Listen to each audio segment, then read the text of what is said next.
Hello, Commander.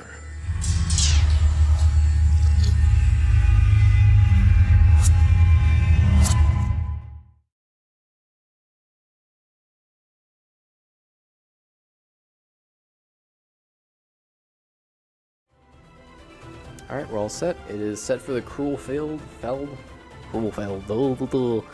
This is the map with the two creep camps in the middle. So, we'll have to see how... Oh, no. Yeah, this should be... Yeah, this is the very first map that ever came into existence. So, yeah, okay, it's two creep camps in the middle. This is usually where you'll see... Oh, fine. Don't twist my arm too much. It hurts. It hurts. So spawning at the top left, all tied up, so basically you can think of this as a best of 3 instead of a best of 5 now. It is DFF Squidfighter, one of the developers for Bannermen, part of Team Pathos, literally the guy that helped make this game. At the bottom right, some scrub. No, I'm actually kidding. This is Striker, who has gone toe-to-toe very frequently with Nakamaru and done surprisingly well. He was able to hold off against the steelwork of Lord Baron and take Lady Vanya to the victory in the last match. So we'll have to see how both these guys decide to do. I was actually very happy to see hero differentiation. Again, with our Nakamura versus Striker matches, it was always LK versus LK or Lord Carther. But in this case, we're actually seeing a little bit of hero diversity, which is really nice. I like seeing this. Excuse me, I don't know why I have the hiccups, because I haven't eaten anything today. Haha, starving college kid. Alright, Scouting Hound, down to 75 HP, might take another sweet shot. Nope, gonna avoid it. So Squidfighter doing a pretty good job at just kind of keeping his units alive. Wolves probably just gonna do some kissing somewhere in the middle of the map. Absolutely no one on the gold anymore, again, so after he gets his first house, he completely switches over to try and get, I think it's the, I wish I could see the gold, I really do, because I don't know if he goes for the training, yeah, he goes to the training camp, and then I guess he's probably just saving up until he can get the, he probably has the 200 gold he needs for his first hero, I guess. But pretty much mirrored so far, since Striker has been able to kind of taste the palates of how he needs to handle his opponent. His opponent goes fairly heavily into the footmen. I guess Squidfighter does feel quite confident that the footmen are the way of the game. And we do see another Lord Barian, so we'll have to see how he handles this. We do have a Lord Carther this time, who was actually, if you look here, much faster than his opponent, and he is now aware that it is a Lord Barian. So this is a little bit awkward, because I do believe Lord Carther counters Lord Barian. Lord Barian is supposed to counter Lady Vanya. Lady Vanya counters Carther. But at the same time, I don't think that rock, paper, scissors game has actually come full circle just yet, as, in my opinion, Lord Carther is one of the strongest heroes to pick from, as long as you know how to micro him well and as long as his AoE is solid.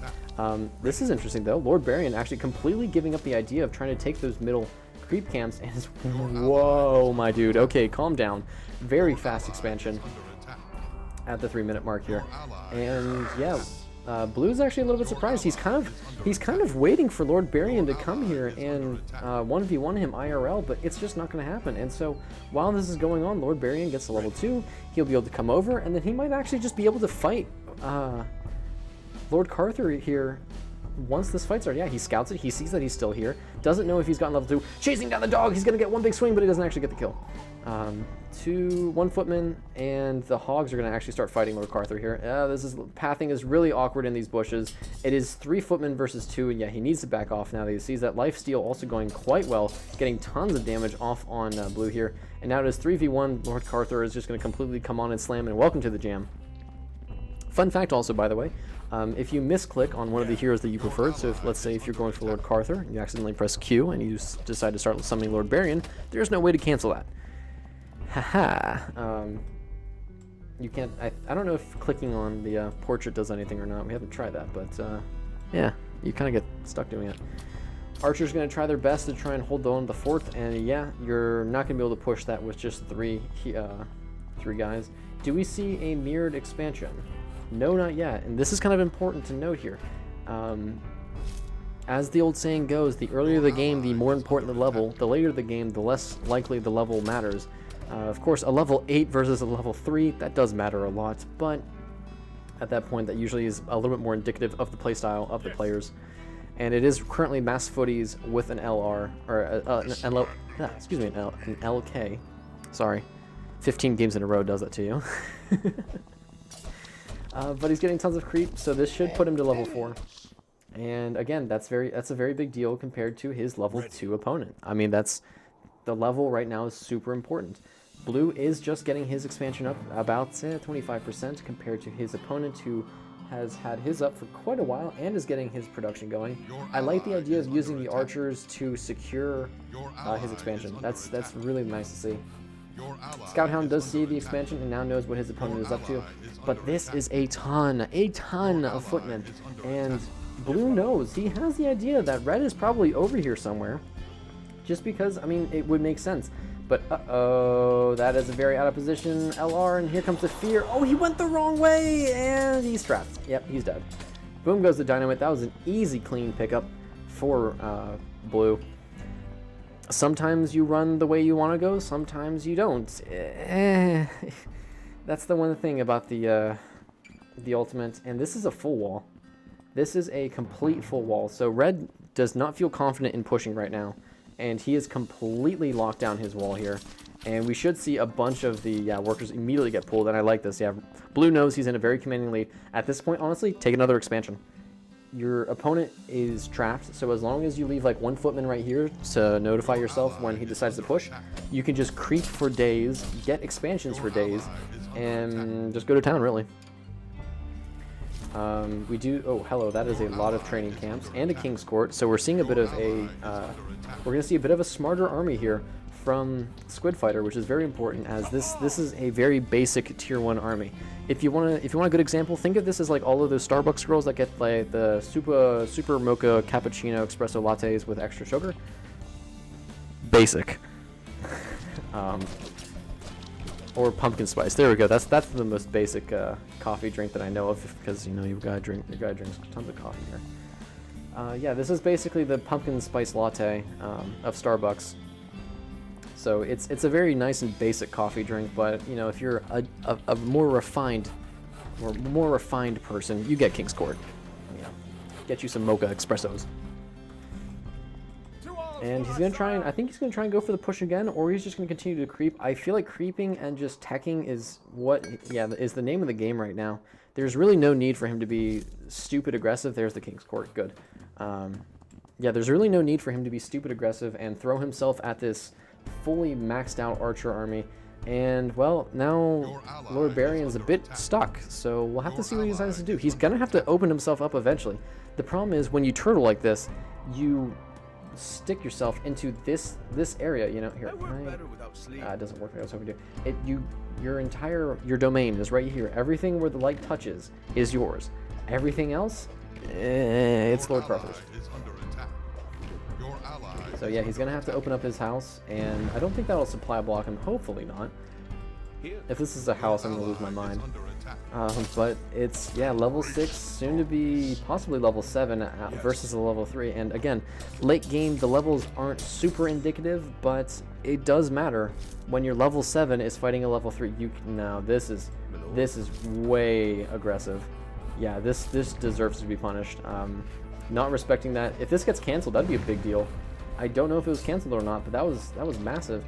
And again, Lord Barion versus Lord Carther. Carther has the AoE CC that you need to really do tons of damage, and this is just not a strong enough army to fight that footman. Honestly, this is where you want to see the Bombardier Convex. Convex would be perfect in a situation like this, just because of how much splash damage he can get as long as he traps this army in these like easy to get choke points. Tons more footmen, again still being basic as all heck. We do have the King's Court coming up slowly. And we do have level 2 armor, which is really, really nice on these footies. We do have Blood Rush, which is good. That'll allow him to close the distance very quickly. But, oh, this army is completely out of position. He has to ult. He has to ult. He's not going to ult. There's the ult. That was really good. Everyone gets stuck for a bit here looking at each other, and basically the ultimates neutralize each other. This army is going to get completely destroyed, and Striker is going to go up one map. That army got deleted Lord Baron is Barian is all by himself. Come on, Soph. That's not going to work. You need to get a bigger army. Not respecting this is going to kill you. And there's nobody in these archers towers anymore. And yeah, I feel like Blue should smell the blood in the water. He sees that these towers are empty. There are some spearmen, but it doesn't matter. The power of being basic will overwhelm the Mocha Espresso Latte. And that's going to be pretty much it here for red. We should see the GG quite shortly once the woodcutter's line here gets kind of eviscerated. Again, he is up basically 2 bases now, as this base has been completely destroyed. All the buildings are completely destroyed. Honestly, yeah, just keep going over the housing, and he won't be able to attack. Does smell blood in the water. He's going to go after these spearmen, but the hero's throne, excuse me, is going to try and add in its own damage. Really nice screech here from Lord Carther. And at this point, yeah, just ignore the base, go straight for those workers. That's all he's got to do. And yeah, that's game. Right then and there. Well done by Striker to take it up to map 2, or to game 3 with taking the advantage now. I seriously think the mass archers was way too late if you wanted to try and use them. I also think that it was a good idea going after this. There was like the one engagement up here that was pretty much the game. He knew that he was going to go against mass footies, and I'm kind of surprised he went after the higher tech, because usually you want to kind of go after that higher tech when you're either equal or you're ahead of your opponent. That way you can kind of just seal the deal. I really did like the idea of using those convicts last game, just because of how much they quickly changed the game, you know? So either way, very well done. Shoutouts to both players. They did a great job. GG's, of course.